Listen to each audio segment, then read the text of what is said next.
Hi everyone, this is Sky, and as we move into this time of year, I thought I would come on and provide a bit of backstory and history on the holiday that we celebrate, venerate, and honor every year in February. Despite a very dour and austere past, our modern time and collective reveres Valentine's Day as a nearly gimmicky and nonchalant experience, when in fact the energy of Valentine's Day is very dark, ancient, and tormented. To me, at an intuitive level, after what I've seen, what I've studied, Valentine's Day is very much a manifestation of agony and misery. Suicide rates on this day are very high. People become very depressed. Percentages of people's general feelings and happiness during this time are very volatile. And people who are coupled and single simply feel tortured by their hearts. And this, of course, has to do with collective psychology, marketing ploys, this sort of find true love here and now, get flowers, chocolates, and happiness is yours narrative, which is mainly unattainable. But furthermore, this period of time becomes so difficult because the collective is actually placing itself into this very archaic, malevolent energy with thousands of years of history. Valentine's Day is no expression of love.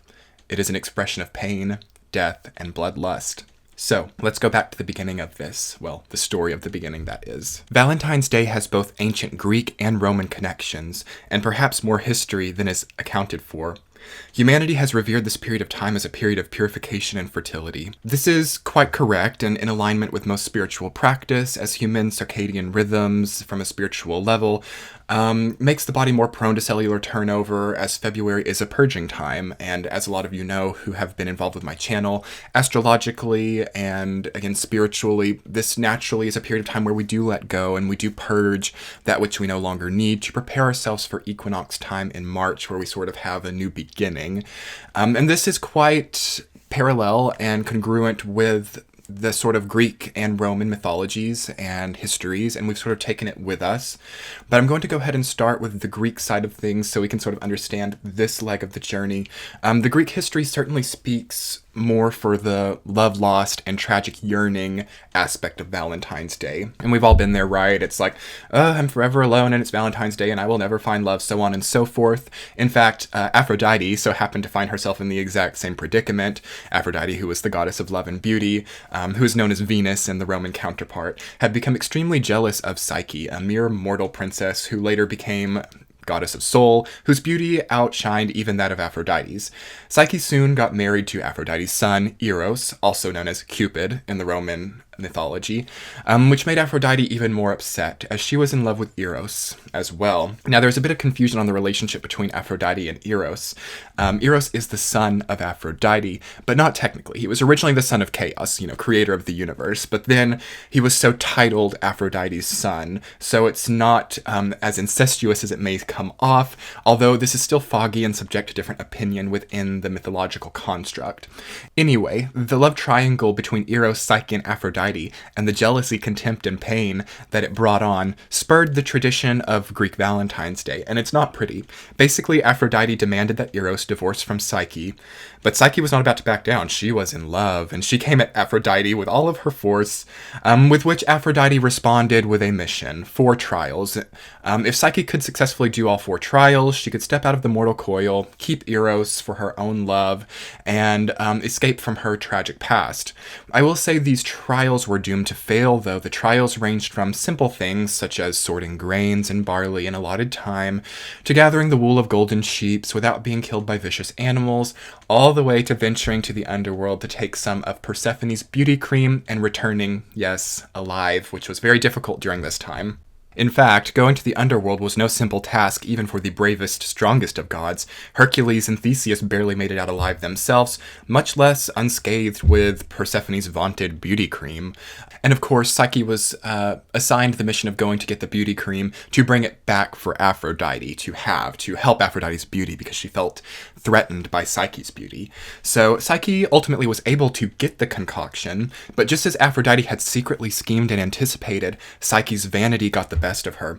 Upon retrieving the hallowed beauty potion, she thought to herself, what would immortal goddess Aphrodite need with this cream? I'm the one who's worked for it. I'm the one who's gone to the underworld and back just for an abysmal liniment. Imagine what it could do for me. Mortal me, if I were to wear it. And upon gazing at the cream, Psyche ultimately fell into a death-like sleep that she would never awaken from, just as Aphrodite predicted. After this, Aphrodite and Eros basically lived happily ever after, forgetting all about Psyche. But then a few million years later, Zeus began to miss Psyche's humor, beauty, and presence in the immortal court. So he intervened.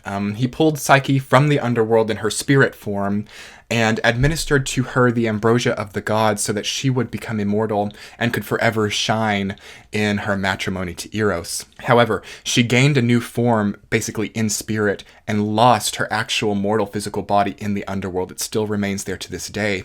There were parts of herself she could never get back, but she was ultimately embodied into immortal spirit, and now she is the goddess of the soul, and sort of represents the Psyche's connection to the body and also disconnection from the body, as her physical body is disconnected in the underworld from her actual physical immortal manifestation.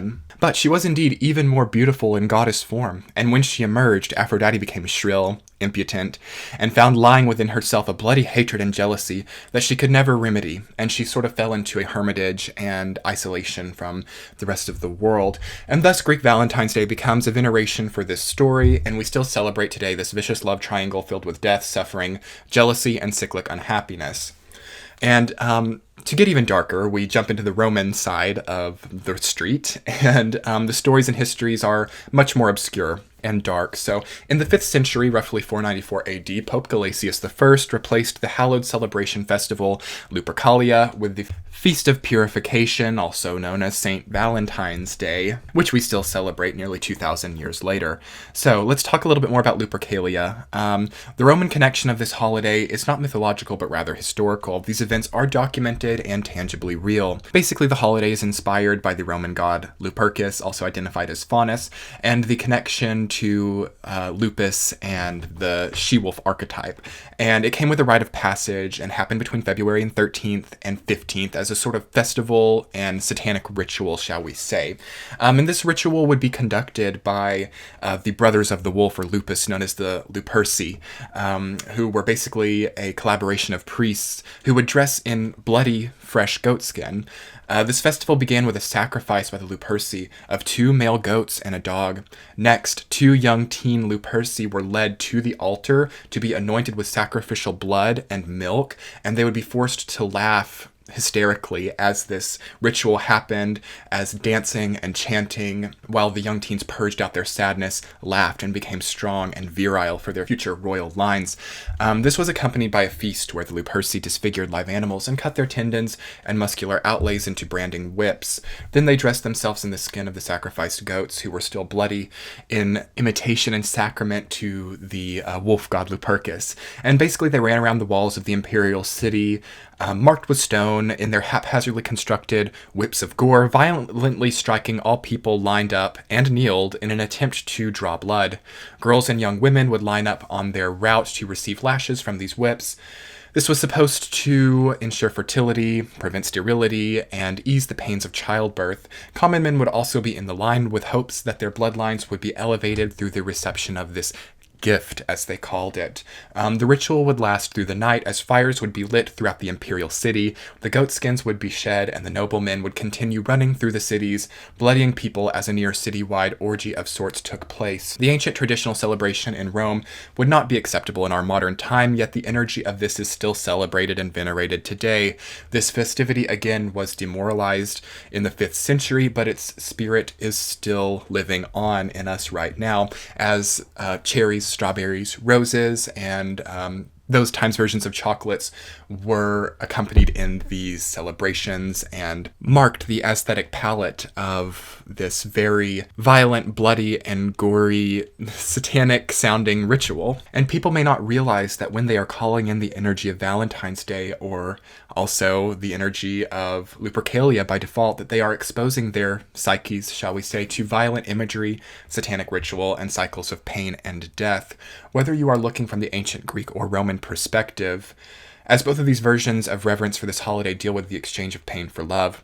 Whether you find yourself in the place of Psyche having to venture to the underworld and back to receive love, or whether you are in the place of a commoner receiving punishment in exchange for fertility, the moral is quite clear in both situations. I must hurt and go through trial to find happiness or love. This is what we still celebrate today.